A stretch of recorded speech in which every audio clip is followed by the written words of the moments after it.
Fall is in the air and football is about to start. So you're probably hearing about fantasy football everywhere you go, which can be super annoying, but let's make it something fun.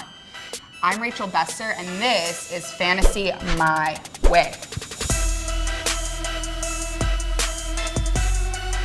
For those of you who play fantasy, you already know how fun this is. For those of you who don't, it's your chance to get in on the goods. You can win money. You can bond with your friends. And you don't even have to have a favorite player or team in order to be good at this. So every single week, I'm gonna be breaking it down right here. So you should probably get to know me. I'm the fashion market editor at Refinery29, which means that I'm in charge of trend reporting and I write fashion articles.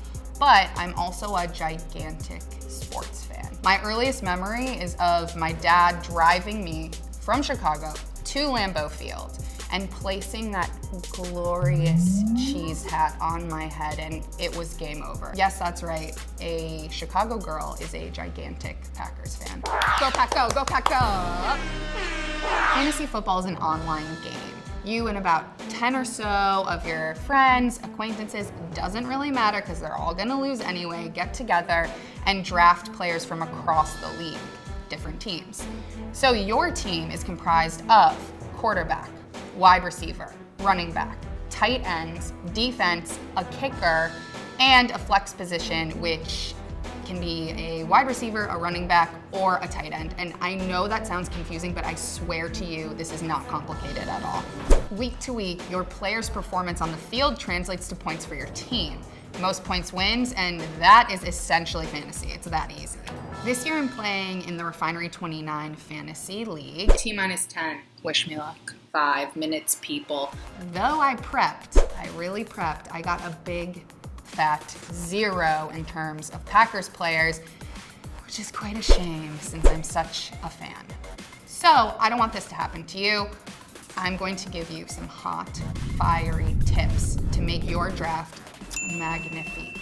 My draft strategy, tip 1, is to go wide receiver in the first round and wide receiver in the second round. I think a lot of people go for a running back first, but especially in this climate where you have Antonio Brown and Odell Beckham Jr., it really primes you to take the wide receivers, and this is how I have won my cold, hard cash. Tip 2 is when to pick a quarterback. A lot of people will go round 3 or 4 to get your top tier quarterbacks like Cam Newton or Aaron Rodgers, which is amazing. But I think you can still win and have a solid team if you wait to round 7, which I did, and got like a Carson Palmer, who's on my team.